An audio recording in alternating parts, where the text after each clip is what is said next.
États-Unis, Italie, Argentine, Japon, Russie, Israël, Inde, Chili. La trumpisation du monde s'accélère. Dans de plus en plus de pays du monde, l'extrême droite arrive au pouvoir.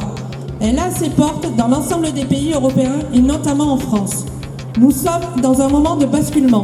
Poutine, Trump, Netanyahou utilisent la violence et la guerre pour défendre les intérêts des oligarques et des milliardaires réactionnaires.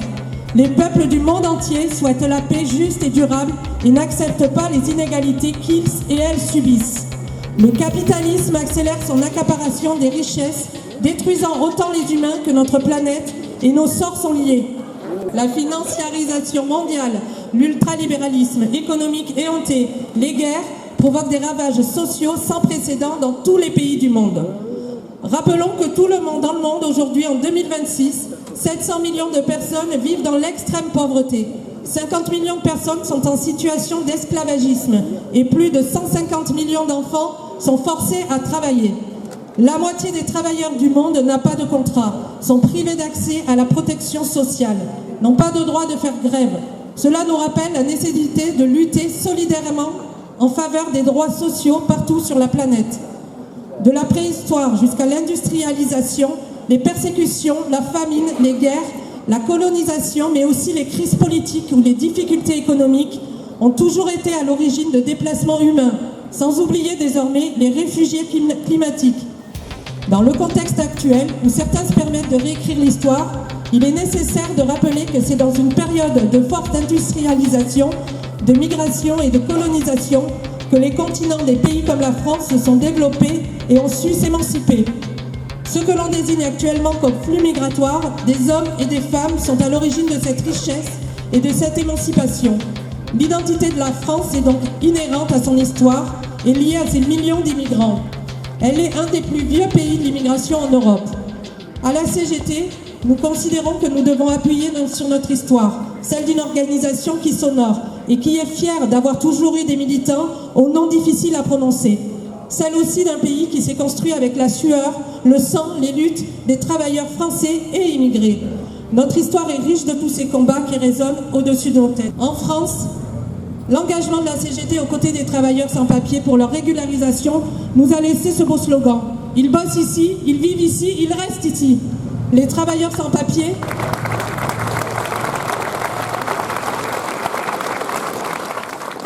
Les travailleurs sans papier ne prennent le travail de personne. Ils font le travail que personne ne peut faire dans les conditions de flexibilité, de pénibilité et de salaire qui leur sont imposées du fait de leur vulnérabilité. Les débats permanents autour de l'identité nationale, initiés par les gouvernements successifs, notamment de Macron, reprend les vieux démons de l'époque coloniale. Selon eux, la reconnaissance à quelqu'un d'être citoyen français se gagne ou se mérite selon des critères liés à la personnalité, origine, culture ou religion. Celui qui ne répond pas aux bons critères est suspecté. La montée des politiques sécuritaires, y compris de la part d'élus de gauche, s'inscrit totalement dans cette démarche au lieu de répondre aux vraies questions liées à un système économique et social ne répondant plus aux besoins de tous. Certains, et cela à des fins politiques, installent des idées dangereuses, stigmatisant les uns dans le rôle de l'agneau et les autres dans celui du loup. Depuis plusieurs années, les discours et les politiques racistes se banalisent en France. Qu'il s'agisse de l'islamophobie, de la négrophobie, de l'antisémitisme, de l'anti-tsiganisme, du racisme anti-asiatique, où les logiques de haine et de discrimination se multiplient. Les lois et dispositifs qui visent les personnes étrangères, les personnes musulmanes ou perçues comme telles, ainsi que les habitantes des quartiers populaires, s'intensifient dans un climat de stigmatisation croissante. Dans le même temps, les politiques migratoires, toujours plus répressives, produisent précarité, drame et mort. Dans ce contexte, le lieu de travail n'est pas épargné. En effet, 32% des personnes perçues comme noires, arabes ou maghrébines déclarent avoir été discriminées au cours des 5 dernières années, lors d'une recherche d'emploi, selon les défenseurs des droits. Les statistiques sur les discriminations en raison de l'origine réelle ou supposée restent très élevées, et notre département n'étant pas épargné par cette évolution. Nous souhaitons donc profiter en tant qu'organisation syndicale de salariés de la journée internationale pour l'élimination de la discrimination raciale du 21 mars pour dénoncer et condamner ces agissements. Malheureusement, cette situation n'est pas le fruit du hasard. En reprenant des thèmes et des mesures portés depuis longtemps par l'extrême droite, les gouvernements successifs contribuent à banaliser ces idées et à lui ouvrir un espace politique toujours plus large, y compris dans la sphère professionnelle. Pour la CGT, ces logiques de stigmatisation et de division sont incompatibles avec l'égalité et la solidarité que nous défendons. Dans le monde du travail, comme dans l'ensemble de la société, le racisme, l'antisémitisme, la xénophobie, sous toutes ses formes, est un outil pour diviser les travailleurs et travailleuses et affaiblir les solidarités. Le lieu de travail est avant tout un espace d'égalité et d'inclusion. Or, les entreprises, la discrimination liée à l'origine reste un angle mort de la négociation.